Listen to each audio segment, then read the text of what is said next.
नमस्कार, मैं हूं साहिल जोशी और मैं हूं कमलेश सुतार। राजस्थान में अब सचिन पायलट की बगावत अभी शांत हो गई है। सचिन पायलट ने कांग्रेस हाईकमान से मिलने के बाद साफ कह दिया कि ये अंतर्गत मामला था और कहीं ना कहीं गहलोत सरकार के काम करने के तरीके से वो नाराज थे। वो पार्टी छोड़कर जाने की तैयारी में नहीं थे। भले पायलट कुछ भी कहे, लेकिन उनके साथ में 19 विधायक होने के बावजूद भी राजस्थान में जिस तरीके से बात कही जा रही थी, ऑपरेशन कमल ये सक्सेसफुल नहीं हो पाया। उसका कारण साफ नजर आता है कि आंकड़ों का गणित कहीं ना कहीं भारतीय जनता पार्टी के साथ बैठने को तैयार नहीं था और यही करीब करीब स्थिति महाराष्ट्र में भी नजर आ रही है। इसीलिए राजस्थान के बाद अब महाराष्ट्र में ऑपरेशन कमल होगा। ये जो अटकलें लगाई जा रही थी, उसी पर यह आंकड़ों का खेल, आंकड़ों का गणित क्या है, वो समझने की हमारी तैयारी होगी। तो जहां पर ऑपरेशन कमल सक्सेसफुल हुआ, वहां से सबसे पहले शुरुआत करते हैं। जैसे बात कर्नाटक की।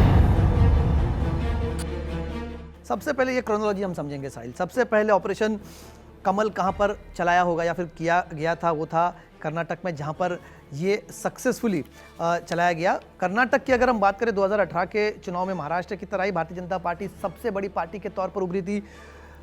224 की संख्या है कर्नाटक असेंबली की। उसमें जो मैजिक फिगर है, बहुमत का आंकड़ा है, वो 113। उसमें भारतीय जनता पार्टी को 104 सीटें मिली थी, कांग्रेस को 80, जेडीएस को 38 और बसपा, केपी, जीपी और स्थानीय पार्टीज और इंडिपेंडेंट्स को पकड़ के बाकी आंकड़ा। लेकिन जो दो पार्टियां थी, नंबर 2 और नंबर 3 की पार्टी, वहाँ पर साथ में ही सरकार उन्होंने बनाई। लेकिन यहाँ पर आंकड़ा जो था, भारतीय जनता पार्टी बहुत कम आंकड़े से बहुमत से चूक गई थी वहाँ पर। इसलिए सिर्फ 8 या 10 उनको जो आंकड़े की ज़रूरत थी, वो वहाँ पे उनको मिलना काफ़ी आसान था। इसलिए उन्होंने ऑपरेशन कमल, ऑपरेशन लोटस या फिर कर्नाटक में ऑपरेशन कमलम जिसे कहा गया, वो चला। रिजॉर्ट पॉलिटिक्स देखने को मिली। मुंबई में बहुत सारे विधायक लाए गए। 17 विधायक कुल कांग्रेस और जेडीएस के बीजेपी के खेमे में शामिल हुए और सुप्रीम कोर्ट में ड्रामा हुआ।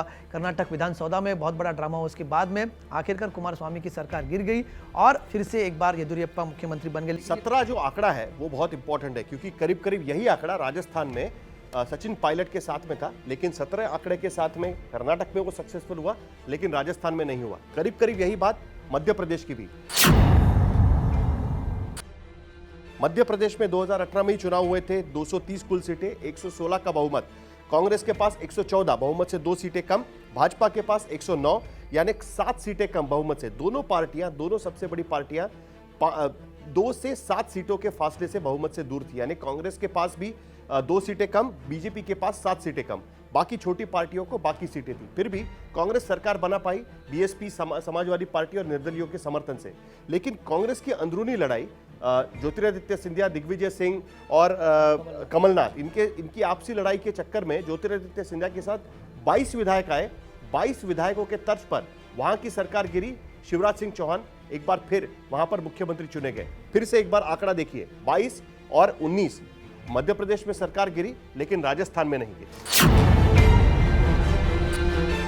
राजस्थान के आंकड़े अगर देखें तो राजस्थान में थोड़ा फर्क साइल ज़्यादा था। अगर राजस्थान की में 200 सदस्यों की विधानसभा है, वहाँ पर कांग्रेस ने बॉर्डर लाइन बहुमत कांग्रेस को मिला था। 100 सीटें कांग्रेस को मिली थी, यानी बहुमत तो मिला ही था। एक सीट जो बहुमत के ऊपर होनी चाहिए मैजिकल फिगर के लिए, वो कांग्रेस के पास कम थी। और भारतीय जनता पार्टी 28 सीटें पीछे थी। 72 सीटें भारतीय जनता पार्टी को मिली थी। बसपा को 6 सीटें, निर्दलीय वहाँ पर 14 थे और बाकी स्थानीय पार्टियाँ, यानी राष्ट्रीय लोकतांत्रिक पार्टी हो या फिर ट्राइबल, भारतीय ट्राइबल पार्टी बीटीपी जिसे कहा जाता है, इनके सब सीटें मिलाकर यहाँ पर कंफर्टेबली प्लेस थी मेजॉरिटी उनके पास। लेकिन इस तरह से मध्य प्रदेश में कमज़ोर कड़ी ढूंढी ज्योतिरादित्य सिंधिया के रूप में, वो उनको यहाँ पर लग रहा था कि सचिन पायलट के जरिए उनको मिल पाएगी।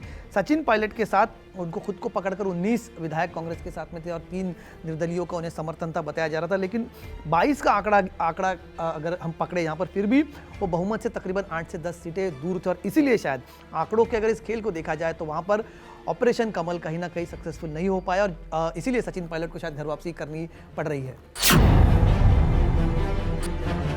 राजस्थान में जैसे 30 सीटें चाहिए थी, खास करके 28 सीटें, यानी कम से कम 30 सीटें चाहिए कंफर्टेबल मेजॉरिटी में जाने के लिए।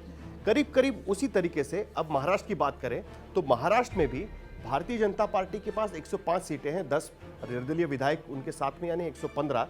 करीब करीब 145 का आंकड़ा चाहिए, जादुई आंकड़ा 288 की विधानसभा में, अगर भारतीय जनता पार्टी को सरकार बनानी है। यानी यहां पर भी 30 का खेल है और यही 30 का खेल भारतीय जनता पार्टी के लिए सबसे बड़ा रोड़ा है, क्योंकि बाकी सारे दल जो महाराष्ट्र विकास आघाड़ी के रूप में साथ में है, उनका आंकड़ा पहुंचता है 169 और उसमें शिवसेना के 57, राष्ट्रवादी कांग्रेस के 54 यानी एनसीपी के 54 और कांग्रेस के 44, यानी यहां पर अगर ऑपरेशन लोटस, ऑपरेशन कमल या ऑपरेशन कमल करना है तो कम से कम 30 विधायक चाहिए, यानी पूरी की पूरी पार्टी उनके साथ में आए तभी हो पाएगा। जिस तरीके से पायलट के साथ हुआ उसी तरीके से अजीत पवार के साथ उन्होंने करने की कोशिश की, पता चला कि 30 विधायक उनके साथ नहीं आ पाएंगे और वहीं पर ऑपरेशन कमल ड्रॉप हुआ। और आज की स्थिति में भी जिस तरीके से राजस्थान में कांग्रेस सफल रही अपनी सरकार बचाने में, उसी तरीके से फिलहाल बीजेपी ऑपरेशन कमल महाराष्ट्र में करने में फिलहाल तो सफल नहीं हो पाएगी। महाराष्ट्र में अगर करना होगा, जैसा साहिल ने जिक्र किया कि 30 का आंकड़ा चाहिए, 30 का आंकड़ा आएगा कहाँ से?